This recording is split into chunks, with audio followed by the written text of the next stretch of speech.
일자 말씀 요엘서 2장 18절부터 32절까지 한 절씩 교독하겠습니다. 네, 저부터 읽겠습니다. 그때 여호와께서 자기의 땅을 극진히 사랑하시어 그의 백성을 불쌍히 여기실 것이라. 여호와께서 그들에게 응답하여 이르시기를 내가 너희에게 곡식과 새 포도주와 기름을 주리니 너희가 이로 말미암아 흡족하리라.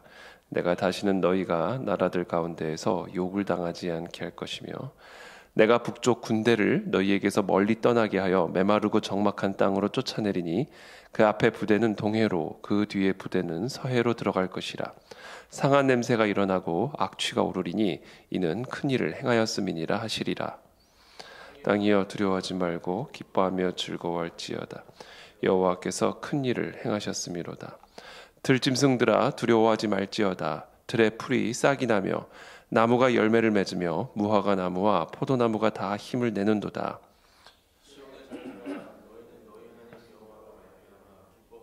즐거워할지어다. 그가 너희를 위하여 비를 내리시되 이른 비를 너희에게 적당하게 주시리니 이른 비와 늦은 비가 예전과 같을 것이라. 마당에는 밀이 가득하고 독에는 새 포도주와 기름이 넘치리로다.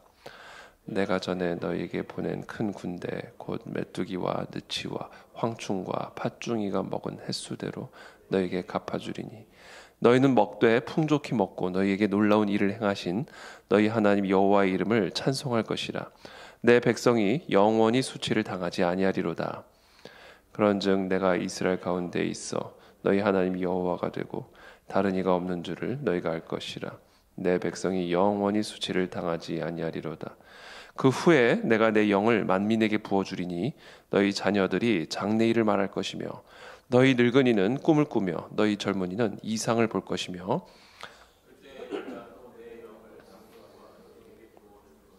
내가 이적을 하늘과 땅에 베풀리니 곧 피와 불과 연기 기둥이라.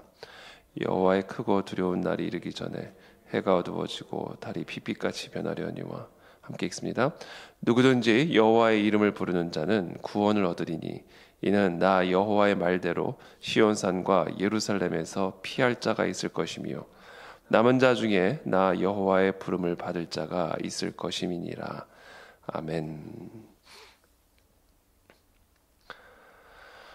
네, 오늘 이 요엘서 말씀 특별히 정확하게 이 요엘서가 어떤 시대적 상황과 또 시기에 기록이 되었는지를 정확하게 알 수는 없습니다만 그러나 일단 기본적으로 이 남유다에 임한 하나님의 심판을 예언하고 있는 그런 말씀을 우리가 비추어 볼 때 아마도 바벨론의 포로 그 패망 이전에 기록된 말씀일 것으로 우리가 예측을 할 수가 있습니다. 그러나 이 구약의 모든 선지서들이 다 그렇듯이 이것이 단순히 당시 구약의 이스라엘을 향한 북이스라엘 또는 남유다를 향한 예언의 메시지지만 1차적으로는 그렇지만 그러나 이 구약의 모든 선지자들이 사실은 다 이 마지막 때 우리가 살아가고 있는 이 시대 예수 그리스도의 초림과 그리고 다시 오실 그 재림 그리고 재림과 함께 이루어지게 될 하나님의 그 최후의 심판, 모든 역사의 끝, 그것을 사실은 동시에 예언하고 있는 것이죠.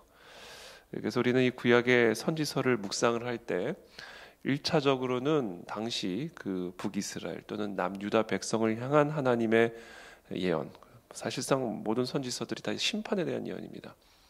북이스라엘의 심판, 남유다의 반역으로 인한 하나님의 심판을 예언하고 있음과 동시에 결국은 이 마지막 때 나타날 여러 그 징조들 그리고 특별히 이 그리스도의 재림으로 이루어지게 될 하나님의 최후의 심판을 예언하고 있는 메시지로 우리가 묵상을 하는 것이죠. 그래서 우리가 이 마지막 때를 우리가 어떻게 살아가야 할 것인가? 1차적으로는 하나님의 심판을 앞둔 하나님의 심판이 임박한 북이스라엘과 남유다 백성들이 어떻게 하나님께로 돌아와 이 하나님의 심판으로부터 벗어나고 구원을 받을 것인가?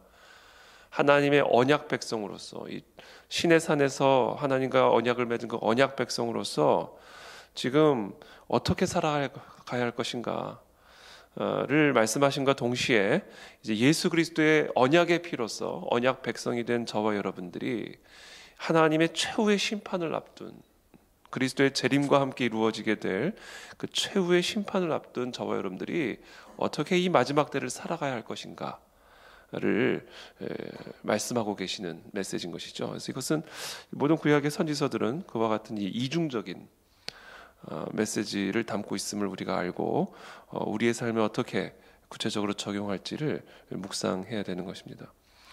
오늘 18절에 보면 이렇게 시작합니다. 그때에 여호와께서 자기의 땅을 극진히 사랑하시어 그의 백성을 불쌍히 여기실 것이라. 그때라는 것은 이제 그 후에입니다. 그 후에 그러니까 하나님께서 이 남유다를 향한 하나님의 심판을 예언하고 계시는데, 특별히 요엘서에서는 이 메뚜기 때, 이제 메뚜기, 느치, 황충, 팥중이 이런 이제 곤충들이 나오는데요. 다 사실 같은 메뚜기들입니다. 이 곤충에 의해서 하나님의 심판이 임한다라는 거예요. 곤충. 여러분, 그 헤롯은 그 야고보와 베드로를 감옥에 가두었던, 야고보를 목에 베어 죽이고 이제 베드로도 죽이려고 했던, 당시 초대교회를 그와 같이 핍박하고 박해했던 헤롯은요, 이 곤충에 의해서 죽었습니다. 곤충에 의해서. 그렇게 무시무시한 시퍼런 권력의 칼로 초대교회 지도자들을 죽였고 또 초대교회를 핍박했던 그 무시무시한 그 헤롯이요, 이 곤충에 의해서 죽었어요. 곤충. 하나님은 곤충으로도 최고 권력자를 심판하실 수 있는 분이십니다. 이 요엘서를 보면 이 메뚜기 때에 의해서 한 나라가 망한다 이 얘기를 하는 것이죠. 나라가 망한다라는 거예요. 메뚜기 때로. 이분이 우리 하나님이십니다. 그와 같은 하나님의 심판이 임하신 이후에 여호와께서 자기의 땅을 극진히 사랑하시어 그의 백성을 불쌍히 여기실 것이라. 여기서 극진히 사랑하시어 이렇게 표현하고 있는데, 극진히 사랑하시어라고 하는 이 히브리어 단어는 질투를 의미하는 단어예요. 아주 극진한 사랑. 그래서 영어 성경에도 보면 jealous 이렇게 되어 있죠. 질투. 그러니까 자기의 땅을 향한 질투로 말미암아 그의 백성을 불쌍히 여기실 것이라. 이렇게 아주 애매모호한 표현을 쓰세요. 그렇죠? 질투로 말미암아 그의 백성을 불쌍히 여기실 것이라. 자, 이 질투라고 하는 이 단어, 극진히 사랑하신다라고 하는 단어를 이 질투라고 표현하신 데에는 바로 이전에, 지금 오늘 본문 이전에 하나님께서 남유다 백성을 향한 놀라운 무서운 심판, 그 심판과 그리고 그 심판 이후에 이루어지게 될 그 회복을 연결시켜주는 단어입니다. 이 질투라는 단어가. 이 질투는 양날의 칼을 지니고 있습니다. 극진한 사랑은 언제나 양날의 칼을 지니고 있는 것이죠. 극진한 사랑 때문에 그 사랑을 거부하는 자들을 향한 질투, 그렇죠? 너무 사랑하는데 그 사랑을 받아주지 않고 다른 사람을 사랑하는, 다른 신을 사랑하는 그 백성을 향한 하나님의 사랑, 그건 질투로 나타나는 것이죠. 그것이 이제 심판으로 나타나는 겁니다. 메뚜기 떼로 나타나는 것이죠. 그러나 그와 같은 심판이 일어난 이후에는 그 심판의 본질은 사랑이기 때문에, 그와 같은 분노의 본질은 사랑이기 때문에 그와 같은 심판 이후에는 반드시 그의 백성을 향한 질투 때문에, 극진한 사랑 때문에 불쌍히 여길 것이다, 이렇게 얘기하시는 것이죠. 그러니까 여러분, 여기서 우리가 묵상해야 될 건 사랑과 질투는 동의어입니다. 사랑과 질투는 동의어예요. 이 하나님의 남유다를 향한, 이스라엘 백성을 향한 하나님의 심판을 이해할 수 있는 키는 바로 이 질투라는 단어입니다. 하나님의 백성들을 향한 하나님의 분노를 이해할 수 있는 키는 바로 질투라는 단어예요. 극진한 사랑. 그것이 바로 하나님이 하나님의 백성들을 치시는, 이해할 수 없는, 아니 왜 하나님이 그렇게 사랑하시는데 우리를 이렇게 치시나? 하나님이 왜 하나님의 언약 백성에게 메뚜기 떼를 보내서 다 멸절을 시키나? 아니 도대체 사랑의 하나님이 왜 하나님의 백성들, 하나님의 아들들과 딸들에게 이렇게 고통을 주시나? 도무지 이해할 수 없는 그 신비를 이해할 수 있는 키, 그게 바로 극진한 사랑, 이 질투라고 하는 단어다. 우리가 그 질투라는 개념을 이해할 때 비로소 하나님이 하나님의 백성들을 향해 갖고 계시는 그 분노, 진노, 심판을 이제 우리가 이해할 수가 있게 되는 것이죠. 우리가 다 질투라는 감정을 알잖아요, 그렇죠? 이게 바로 지금 이스라엘 백성들을 향한 하나님의 분노의 본질이다라는 겁니다. 자, 이와 같은 하나님의 분노의 본질이 사랑이기 때문에, 그래서 그와 같은 일이 일어난 이후에는 결국에는 이제 회복으로 이루어지는 것입니다. 불쌍히 여기시는 것이죠. 회복이 반드시 뒤따르게 되는 것입니다. 여러분 혹시 우리 가운데 이와 같은 하나님의 분노, 심판, 내 과정을 통과하고 있는 분들이 계십니까? 하나님의 사랑하는 나에게, 하나님이 사랑하시는 나에게 왜 이렇게 하시나? 왜 이런 일들을 행하시나? 왜 메뚜기 떼를 보내셔서 먹을 것이 없게 만들어 버리나? 왜 밭을 다 이렇게 황폐하게 만들어 버리나? 하나님의 약속은 다 어디 간 것인가? 혹시 그와 같은 과정을 통과하고 있는 분들이 계신다면 하나님은 질투의 하나님이라는 사실을 기억하시게 되기를 축복합니다. 그리고 그 모든 과정들을 통해 하나님의 사랑으로 돌아오게 되면, 하나님의 사랑을 온전하게 받아들이게 되면, 하나님 외에 다른 신을 두지 아니하고 하나님만을 섬기는 하나님의 자녀가 되면 결국은 하나님이 그 모든 것들을 거두어 가시고 불쌍히 여기실 것이다. 이게 오늘 이 예언 선지서의 핵심적인 메시지입니다. 그래서 우리는 이와 같은 분노를 그냥 단순한 심판이라고 말을 하지 않고 성경에서 뭐라고 말하냐면 바로 징계라고 말을 하는 겁니다. 징계. 하나님을 모르는 이방 민족을 향한 하나님의 심판과 하나님의 언약 백성인 이스라엘을 향한 하나님의 심판은 겉으로 보기에는 동일한 심판으로 보이지만 본질적으로는 다릅니다. 하나님의 백성들을 향한 하나님의 분노는 사랑의 뿌리를 두고 있고, 그 하나님을 향한 언약 백성들의 태도에 따라 그 사랑이 질투로 나타나는 것이며, 그리고 그 질투는 한시적으로 이루어지는 것일 뿐 영원한 분노와 심판으로 이루어지는 것이 아니기 때문에, 그리고 그와 같은 심판과 분노 이후에는 반드시 회복이 이루어지게 될 것이기 때문에 우리는 그것을 징계라고 말하는 것이죠. 그래서 히브리서에서도 히브리서 기자가 하나님의 징계를 받지 않으면 그 사람은 하나님의 자녀가 아니라 사생아다. 하나님이 기뻐하시고 하나님이 사랑하는 자들에게 나타나는 가장 중요한 증표가 바로 징계다, 징계.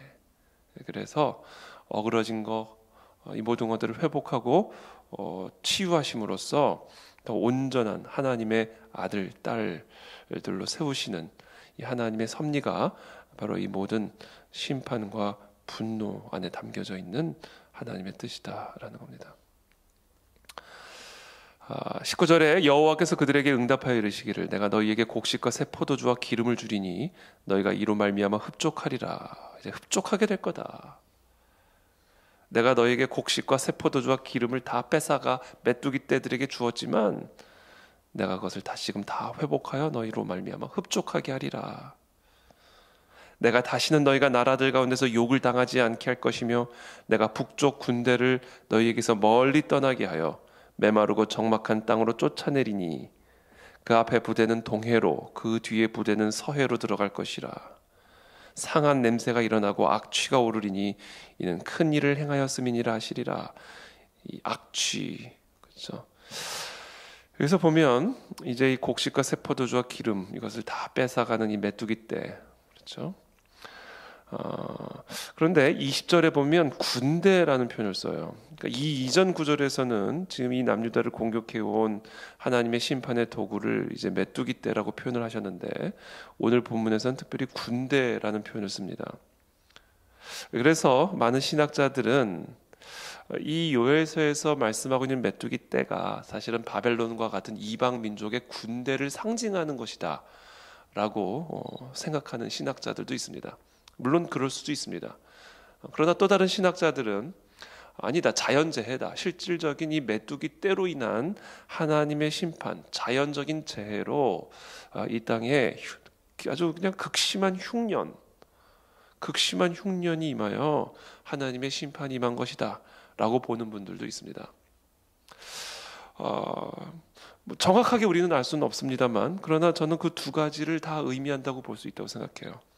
자연재해 또는 이 군대, 이방 민족의 군대를 통해서 그와 같은 심판이 이루어졌음을 우리는 요엘서를 통해서 확인할 수가 있는 것이죠.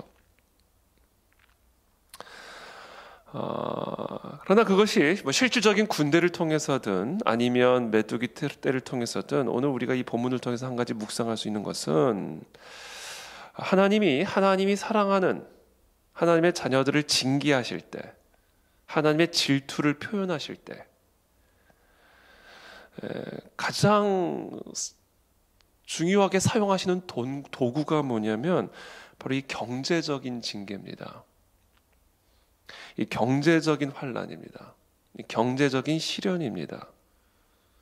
그것이 진짜 이방 민족 군대를 통해서든 아니면 메뚜기 떼를 통해서든 하여튼 이 본문을 통해서 우리가 확인할 수 있는 것은 먹을 곡식이 없었다. 마실 포도주가 없었다. 바를 수 있는 기름이 없었다. 그 얘기예요. 이 경제적인 시련입니다. 이게 하나님이 사랑하는 자녀들을 향해 하나님의 질투를 나타내시는 가장 중요한 표현 방법입니다.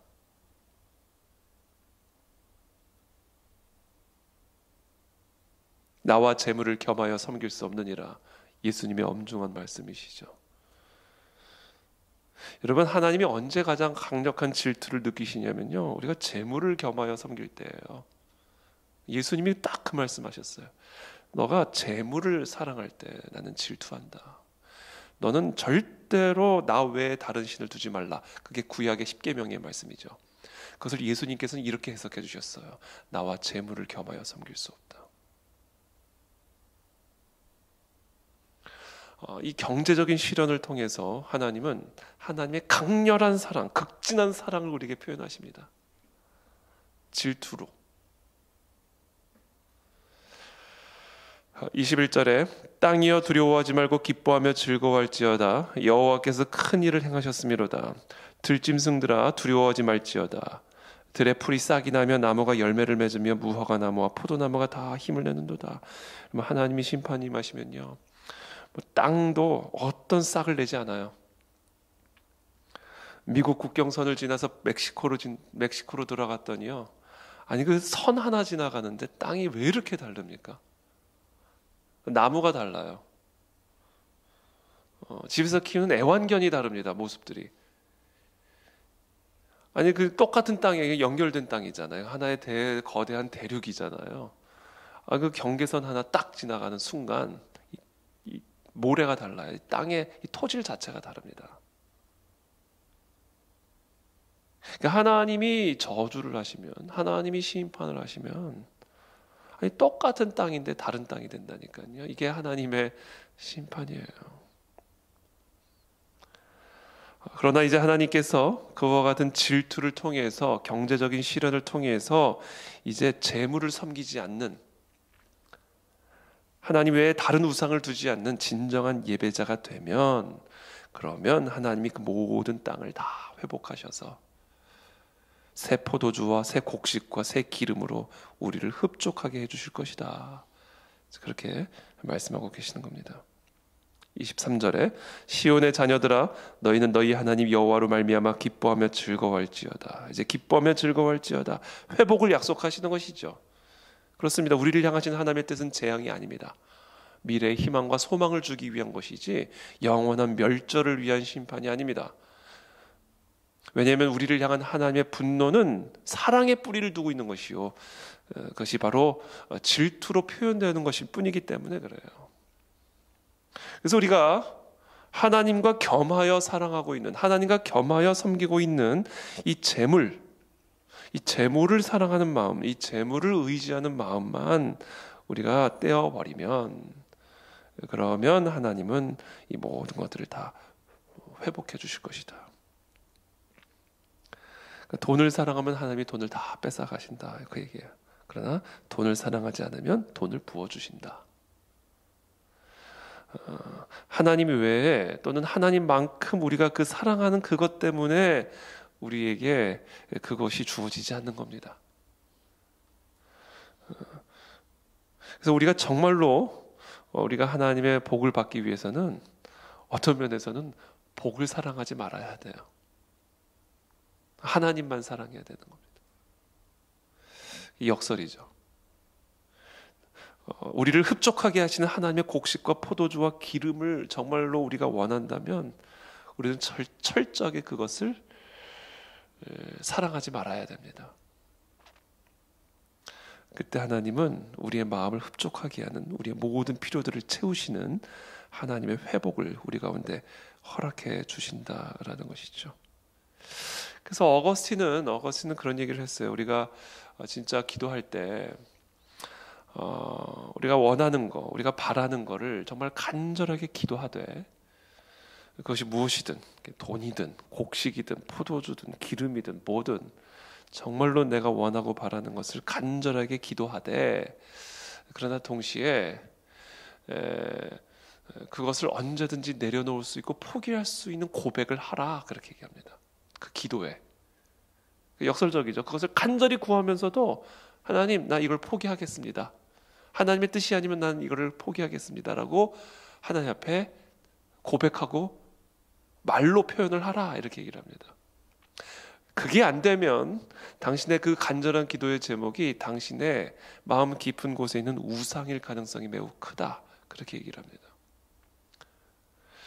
우리는 하나님 앞에 간절하게 우리의 기도의 제목을 가지고 기도하되, 그러나 언제든지 그것이 하나님의 뜻이 아니라면 하나님, 난 이걸 버립니다, 포기합니다, 나는 이것을 거부하겠습니다 라고 당신의 입술로 고백하라. 하나님 앞에 그렇게 표현하라. 그렇게 함으로써 당신의 그 간절한 기도의 제목이 당신의 우상이 되지 않게 하라. 이게 이제 성 어거스틴이 우리에게 가르쳐주는 기도입니다. 25절부터 내가 전에 너희에게 보낸 큰 군대 곧 메뚜기와 느치와 황충과 팥중이가 먹은 횟수대로 너희에게 갚아주리니, 다 갚아주신다. 다 뺏어가신 다음에는 다 갚아주시는 거예요. 너희는 먹되 풍족히 먹고 너희에게 놀라운 일을 행하신 너희 하나님 여호와의 이름을 찬송할 것이라. 내 백성이 영원히 수치를 당하지 아니하리로다. 하나님의 마음은 이거예요. 우리의 찬송을 받기를 원하시는 거예요. 이게 하나님의 마음입니다. 하나님이 다 뺏어가시는 그 이유, 그 마음의 본질은 뭐냐? 하나님의 이름이 찬송받기를 원하는 거예요. 하나님만을 의존하기를 원하시는 거예요.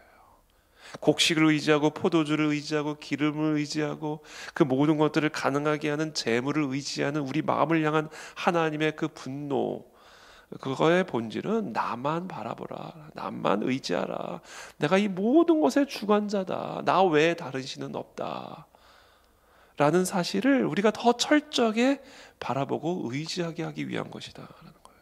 이게 하나님의 마음입니다. 그래서 하나님은 이 모든 것들을 다 거두어 가심으로, 한순간에 모든 걸 다 거두어 가심으로써 이 모든 것의 주권자는 나다 라고 하는 이 메시지를 통해 우리의 모든 마음과 우리의 모든 시선과 우리의 모든 의존과 예배를 하나님 한 분에게만 집중시키기를 원하시는 거예요. 그게 이 모든 심판의 본질적인 이유입니다. 그리고 바로 그것이 우리의 삶에 이루어지게 될 모든 회복의 키다. 27절에 그런즉 내가 이스라엘 가운데 있어 너희 하나님 여호와가 되고 다른 이가 없는 줄을 너희가 알 것이라. 그래, 나 외에 다른 신이 없음을 너희가 알게 될 것이다. 그러므로 나만을 예배하게 될지어다. 그렇게 되면 내 백성이 영원히 수치를 당하지 아니하리로다. 하나님만을 예배하시기를 축복합니다. 이게 우리가 이 모든 징계 가운데 반드시 회복해야 할 것이요, 이 모든 징계의 유일한 뜻이요 목적이다. 혹시 우리 안에 우상이 있지는 않습니까? 하나님과 겸하여 의지하고 있고, 하나님과 겸하여 사랑하고 있고, 하나님과 겸하여 예배하고 있는 우상이 있지는 않습니까? 오늘 요엘은 콕 집어서 얘기합니다. 그것이 너희의 재물이다. 너희의 곡식이고 포도주와 기름이다. 너희의 마음을 흡족하게 하는 바로 그것이 너희의 우상이다. 너희 하나님 외에 다른 신이 없음을 이 모든 징계를 통해서 알게 될지어다. 나 여호와께로 돌아와 나 여호와 하나님만을 예배할지어다. 그러면서 28절에 이렇게 말씀하십니다. 그와 같은 징계가 일어난 이후에, 그렇죠? 그와 같은 하나님의 심판이 일어난 이후에 이제 하나님이 이와 같은 회복을 주실 텐데, 이 회복의 본질적인 의미가 뭐냐? 이게 그냥 단순한 경제적인 회복을 의미하는 것이냐? 비었던 곳간에 다시금 쌀이 채워지는 그런 류의 회복을 의미하는 것이냐? 아니다라는 거예요. 영적인 회복과 영적인 부흥을 예언하고 계시는 겁니다. 이와 같은 모든 경제적인 징계, 이와 같은 모든 시련, 이와 같은 모든 하나님의 심판 이후에 이제 이루어지게 될 진정한 회복의 본질이 뭐냐? 이제 내가 만민에게 나의 영을 부어줄 것이다. 내가 그들 안에 들어가게 될 것이다. 그들과 내가 하나가 될 것이다. 그래서 이제 너희의 자녀들은 장래일을 말하게 될 것이고, 너희의 늙은이들은 꿈을 꾸게 될 것이며, 그냥 꿈이 아니에요. 그냥 헛된 꿈들이 아니에요. 꿈을 꾸는데 그 꿈 안에 다 하나님의 메시지가 있는 꿈을 꾸는 거예요. 밤에 잠을 자는데 이런저런 꿈을 꾸는데 그 꿈에 하나님의 메시지가 담긴 꿈들을 꾸게 될 것이다. 어떻게 되면 하나님의 영이 임하시며, 너희 젊은이는 이상을 볼 것이며, 현실만 바라보며 현실에 급급하여 현실만 쫓아가는 자들이 아니라 하나님이 주시는 그림을 보는 거예요. 이 황폐한 땅에서 기름진 곡식들이 자라나는 놀라운 하나님의 환상을 바라보게 되는 겁니다.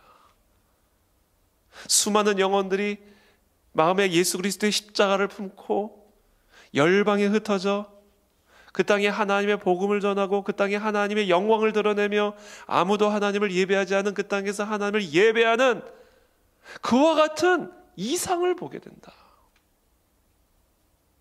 현실에 묶여 현실적인 필요들만을 급급하여 쫓아가는 그런 인생이 아니라, 곡식 따라가고 포도주 따라가는 인생이 아니라,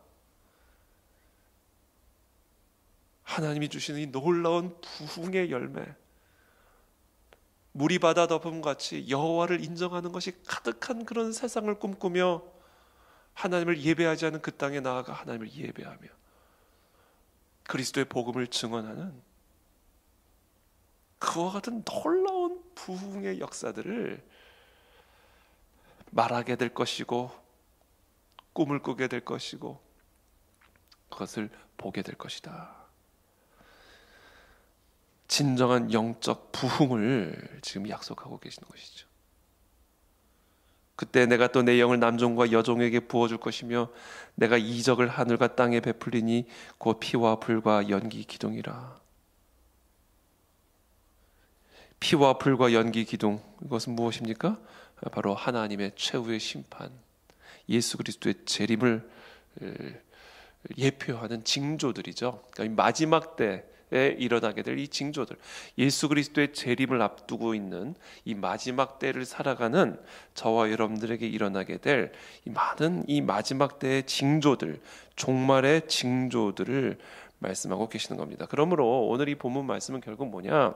이 마지막 때를 살아가는 저와 여러분들이 이제 그 마지막 때의 마지막 날인 그리스도의 재림을 앞두고 있는 저와 여러분들이 이제 우리가 무엇을 말하고 무엇을 꿈꾸며 무엇을 바라보며 살아가야 할 것인가? 요엘서를 베드로가 인용하면서 그 오순절 다락방에서 일어난 일을 설명하죠. 이제 이게 우리가 어떻게 살아가야 될 것인가를 말씀하고 계시는 거예요. 그 오순절 다락방에 성령이 임하여 성령을 받은 저와 여러분들이 이제 성령을 받아 하나님의 자녀된 저와 여러분들이 이제 이 마지막 때를 어떻게 살아가야 할 것인가. 피와 불기와 연기 기둥이 지금 가득한 그리스도의 재림의 때를 앞두고 있는 이 놀라운 징조들이 지금 계속해서 일어나고 있는 이 마지막 때에 이제 저와 여러분들은, 성령을 받은 저와 여러분들이 어떻게 살아갈 것인가. 과거의 이스라엘 백성들처럼 다시 재물을 겸하여 섬길 것인가, 곡식을 따라가며 포도주에 취해 살아갈 것인가.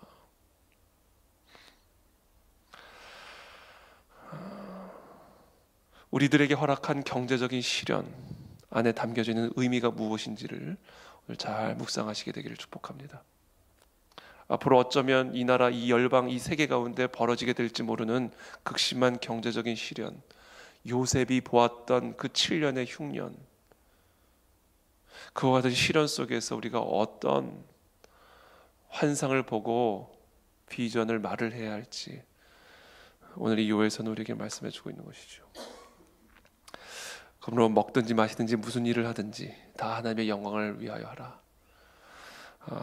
우리가 무엇을 먹든 무엇을 마시든 이제 그것이 중요한 것이 아니라, 이제 그것을 추구하는 인생이 아니라 이제 하나님의 최후의 심판을 앞둔 마지막 때를 살아가던 저와 여러분들이 피와 불기와 불과 연기 기둥을 바라보면서 이제 무엇을 추구하는 삶을 살아가야 할 것인가, 오늘 요엘서는 우리에게 말씀해주고 있습니다.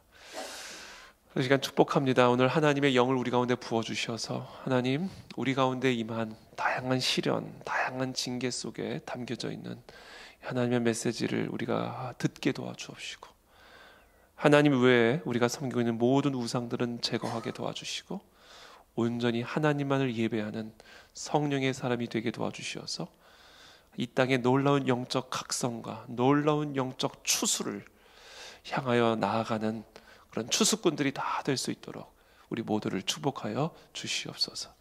그것을 위해서 함께 기도하며 나가는 이 새벽이 되기를 축복합니다. 기도하겠습니다.